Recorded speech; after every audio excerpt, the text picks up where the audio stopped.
Class 9th biology का chapter number है 1 कोशिका जीवन की आधारभूत इकाई। पिछली बार जो वीडियो आई थी भाग 2 में हमने इसके पॉइंट 6 यानी लवक तक अध्ययन कर लिए हैं हम लोग, जिसमें ल्यूकोप्लास्ट, क्रोमोप्लास्ट और क्लोरोप्लास्ट। ठीक है, हमने इसके बारे में पढ़ लिया। अब इसके बाद आगे बढ़ते हुए पॉइंट नंबर 7 है रसधानी। ठीक है, तो ये क्या होती है रसधानी, आइए इसको हम लोग प्रारंभ करते हैं। यहाँ पे आपके बुक में रसधानी के बारे में क्या बताया गया है तथा इसके कार्य भी यहाँ पे दिए गए हैं। तो क्या है ये रसधानी, क्या होती है, आइए समझते हैं इसको। तो देखिए यहाँ पे ये है जंतु कोशिका, ठीक है, और ये है पादप कोशिका यानी प्लांट सेल, और ये एनिमल सेल। तो यहाँ पे ये जो दिखाई पड़ रहा है इसे कहा जाता है रसधानी। ठीक है, इंग्लिश में इसे कहा जाता है वोकल्स। इसका मतलब होता है रिक्तियाँ। तो ये जो रसधानी होती है ये जंतु कोशिका और पादप कोशिका दोनों में पाई जाती है, लेकिन इलेक्ट्रॉन सूक्ष्मदर्शी से देखा गया तो ज़्यादातर बड़ी रसधानियाँ जो पाई जाती हैं पादप कोशिका यानी एनिमल सेल में पाई जाती है, बड़ी बड़ी रसधानियाँ। और इतनी बड़ी पाई जाती है कि पूरे कोशिका का 90%, ठीक है, पूरी कोशिका का 90% आयतन तक ये स्थान घेर लेती हैं। यहाँ पे मैं नहीं बनाया हूँ, यहाँ पे ड्रॉ नहीं किया गया है, तो इतना जो हरा दिख रहा है आपको इतना बड़ा भी हो सकता है। ठीक है, लेकिन ये बात ध्यान रखना है कि ये जंतु कोशिका से हमेशा इसमें बड़ी ही होती है, किसमें, प्लांट सेल में रसधानी। तो ये जो रसधानी होती है दोनों में ये कैसी बनी होती है, ये एक विशेष प्रकार के झिल्ली के निर्माण हुआ है इसका, और उस झिल्ली को कहा जाता है टोनोप्लास्ट। क्या कहा जाता है, जो जिस प्रकार से ये झिल्ली से बनी होती है वो टोनोप्लास्ट कहा जाता है। और एक बात और आपको ध्यान रखना है कि रसधानी का कोई साइज नहीं होता। इसका देखिए कैसे भी टेढ़ा मेढ़ा ऐसे साइज हो सकता है। तो कैसे आपको समझना है, जैसे में कि एक गुब्बारे में अगर हम पानी को भर दें, ठीक है, तो गुब्बारे का साइज़ क्या होगा आप बताइए। अगर हम उसको लटका देंगे तो उसका साइज़ ऐसे हो जाएगा, अगर उस गुब्बारे को हम हथेली पर रख लेंगे तो उसका साइज़ चपटा हो जाएगा। ठीक उसी तरह एग्जैक्टली इस रसधानी का भी साइज होता है, इसका साइज कोई फिक्स नहीं होता। ठीक है, तो ये बातें आपको समझ में आ गई। तो अब बात आती है कि इन रसधानियों में क्या होता है, क्या भरा होता है। तो इन रसधानियों में ठोस अथवा तरल पदार्थ भरे होते हैं दोनों में, लेकिन पादप कोशिकाओं में यानी प्लांट सेल में जो रसधानी होती है कोशिका रस सेल सेप, उसे सेल सेप कहा जाता है, भरा रहता है इसमें। और ये निर्जीव पदार्थ होते हैं। और इसमें क्या होता है, इसमें होता है देखिए यहाँ पे लवण होता है, शर्करा होता है, एमिनो अम्ल होता है, प्रोटीन और विभिन्न कार्बनिक अम्ल मौजूद होते हैं, किसमें, पादप कोशिकाओं के रसधानी में। ठीक है, और भी एक बात ध्यान रखना है कि कोशिका रस युक्त रसधानी केवल प्लांट सेल में ही पाई जाती है, एनिमल सेल में नहीं पाई जाती है। ठीक है, ये सिर्फ आंशिक तौर पे पाई जाती है जब इसको माइक्रोस्कोप से देखा गया। ज़्यादातर मुख्य रूप से आपको प्लांट सेल में ही देखने को मिलेंगे रसधानी की। ठीक है, एक और बात रसधानी में आपको ये जान लेना जरूरी है कि एक कोशिकीय जीव जो अमीबा होता है उसकी रसधानियाँ जो होती है फूड वेहिकल, उसमें रसधानियाँ भोजन तौर पे संचित होते हैं। वो उसमें रसधानी में क्या होता है, भोज्य पदार्थ होते हैं जो वो उसका उपयोग करता है अमीबा में।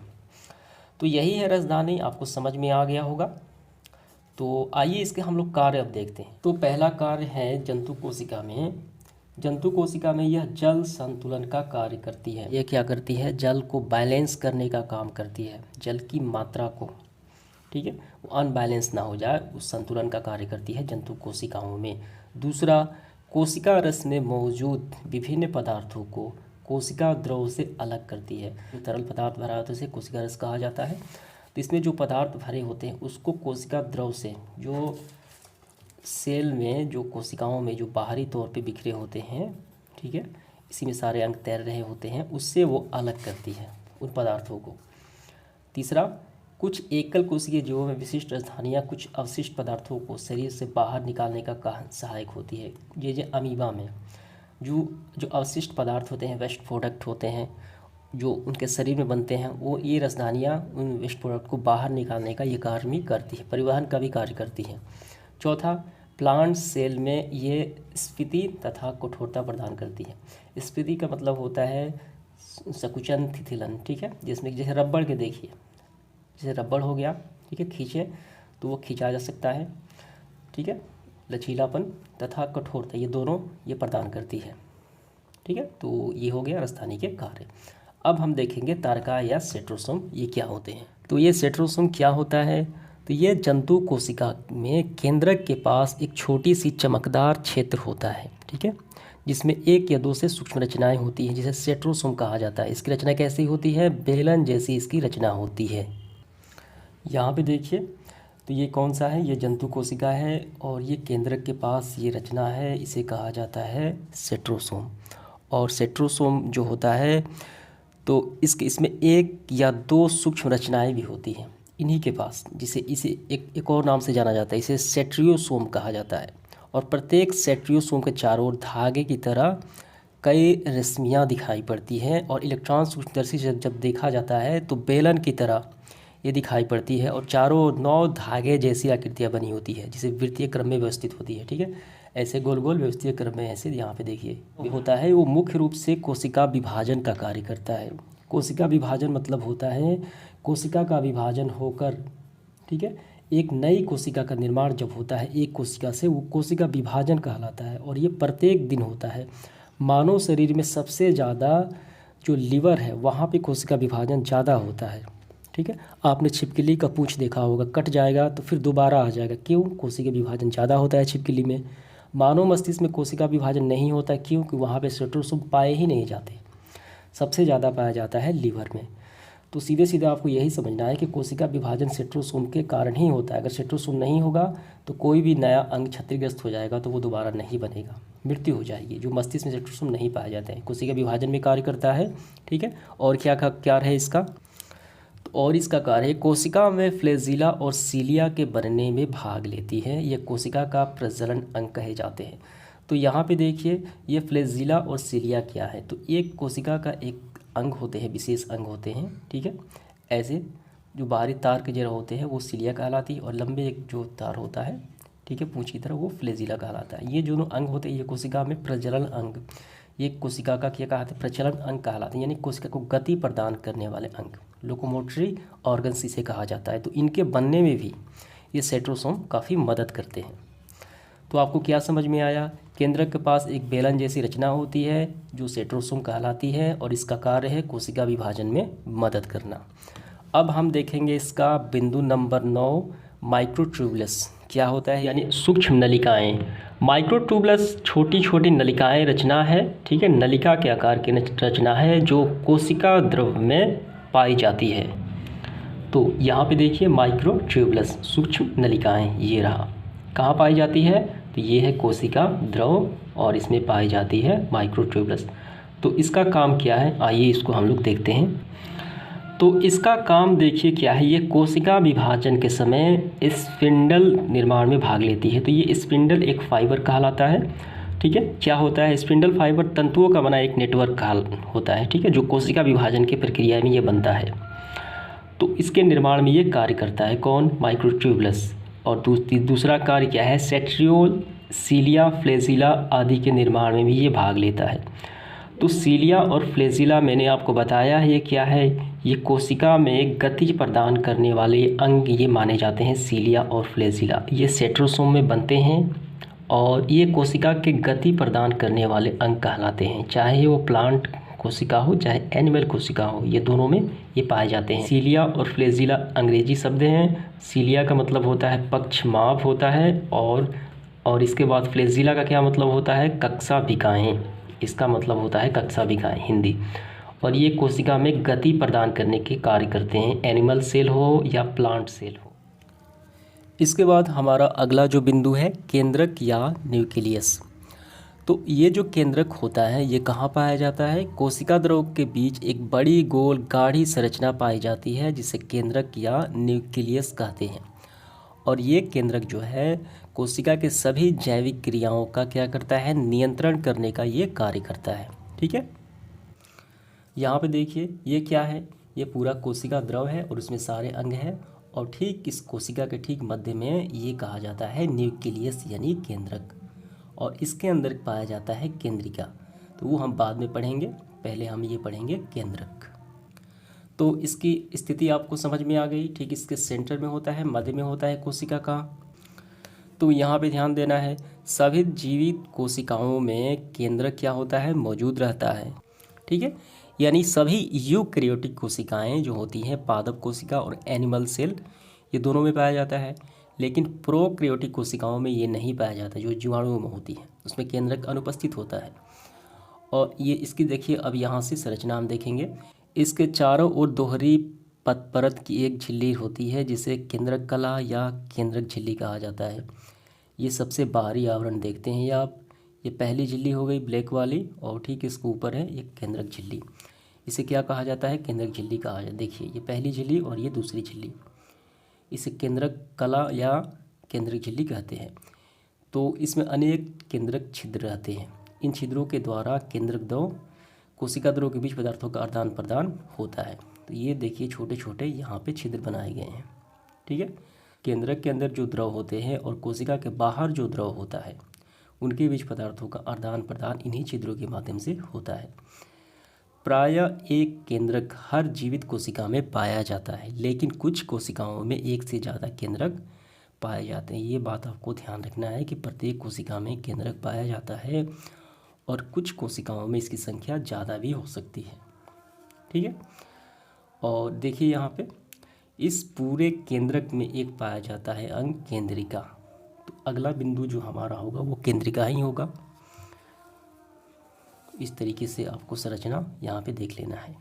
ठीक है, और इस पूरे केंद्रक में देखिए ये महीन धागे नुमा है, इसे क्या कहा जाता है, क्रोमेटिक जालिका कहा जाता है। और ये केंद्रिका हो गया, और इसे कहा जाता है अंध प्रदेश जालिका, और ये केंद्रक झिल्ली। ये पूरा स्ट्रक्चर है केंद्रक का। अब यहाँ पे देखिए एक एक्सपेरिमेंट यहाँ पे दिया गया है। ये क्या है, ये हमें केंद्रक दिखाने के लिए एक एक्सपेरिमेंट है। क्या है इस एक्सपेरिमेंट में, आपको एक आइसक्रीम के एक जो लकड़ी होती है उसे लेना है, और अपनी गाल के जो स्लेवा होते हैं उसको लेकर उस पर मेथिन ब्लू के उस पर बूंद डालना है, एक केमिकल है। और डालने से क्या होगा, तो आप देखेंगे कि हर कोशिकाओं के मध्य एक गहरे रंग की गोलाकार संरचना मौजूद होती है, और इसे ही केंद्रक कहा जाता है। ये रहा दो, एक केंद्रक है। ठीक है, तो ये केंद्रक दिखाने के लिए एक्सपेरिमेंट है, और ये बाहरी हो गई केंद्रक झिल्ली। आइए बढ़ते हैं इसके बारे में, देखेंगे आप केंद्रक के बारे में। इसके बाद एक केंद्रक के अंदर गाढ़ा अर्ध तरल द्रव्य भरा रहता है, जिसे केंद्रक द्रव कहा जाता है।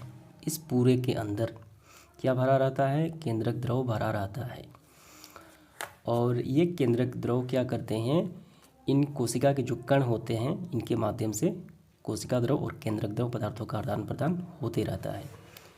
इसके बाद देखिए केंद्रक द्रव में क्या होता है, महीन धागे की जाल जैसी रचना पाई जाती है, इसे क्रोमेटिन जालिका कहा जाता है। ये हमने अभी देखा, ये देखिए ये सारे।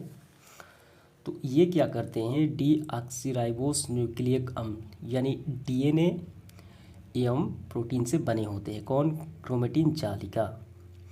डीएनए अनुवांशिक लक्षणों को एक पीढ़ी से दूसरे पीढ़ी में ले जाते हैं। कोशिका विभाजन के समय क्रोमेटिन जालिका के धागे अलग होकर कई छोटी और मोटी छड़ जैसी रचनाओं में बदल जाते हैं। इसे गुणसूत्र या क्रोमोसोम कहते हैं।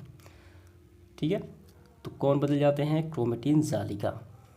ठीक है, तो क्रोमेटिन जालिका में डीएनए पाए जाते हैं जो अनुवांशिक गुणों को एक पीढ़ी से दूसरे पीढ़ी, माता पिता के गुणों को एक पीढ़ी से दूसरे पीढ़ी में ले जाने की मदद करते हैं क्रोमेटिन जालिका। और यही क्रोमेटिन जालिका आगे चल के गुणसूत्र में विभक्त हो जाती है कोशिका विभाजन के समय। इन्हें अणु में कोशिका के निर्माण एवं संगठन की सभी आवश्यक सूचनाएं होती हैं जाते हैं। क्रोमेटिन जालिका जिससे बनी होती है उसमें पाए जाते हैं।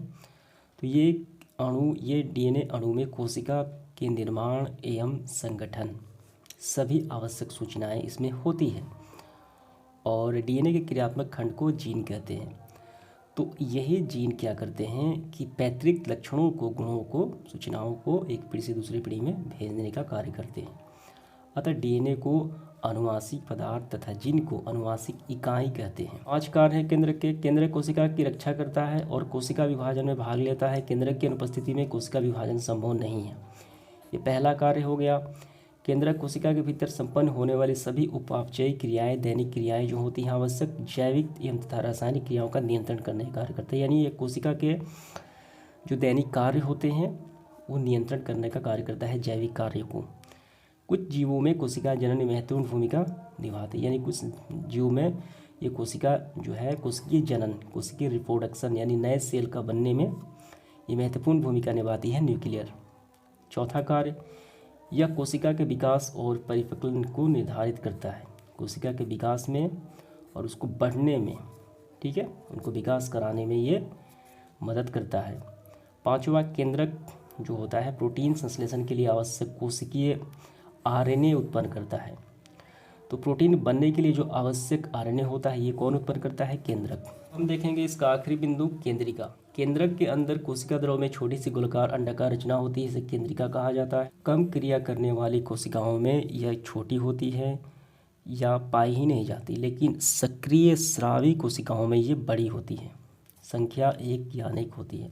कुछ कोशिकाएं जो कम क्रिया करने वाली, कम कार्यों को संपादित करने वाली होती है, उसमें छोटी होती हैं ये केंद्रिका, या उसमें पाई ही नहीं जाती। लेकिन एक्टिव स्रावी कोशिकाओं में यानी बड़ी कोशिकाओं में इसी संख्या 1 हो सकती है या 1000 भी हो सकती है, ठीक है। तो हमने देखा है अभी यहाँ पे देखिए ये पूरा न्यूक्लियर है और इसके अंदर ये है केंद्रक। तो इसके कार्य क्या है यहाँ पे समझिए आप। इसके कार्य है केंद्रिका में आरएनए का संश्लेषण होता है, ठीक है। आरएनए क्या है? केंद्रक संश्लेषण के लिए आवश्यक कोशिकीय प्रोटीन। तो डीएनए की तरह आरएनए भी क्या करता है? अनुवांशिक गुणों का स्थानांतरण करता है, ठीक है। तो इसका मतलब क्या होता है? राइबोज न्यूक्लियक अम्ल होता है। तो इसके बाद दूसरा, कोशिका विभाजन में इसका विशेष महत्व है। किसका? केंद्रिका का।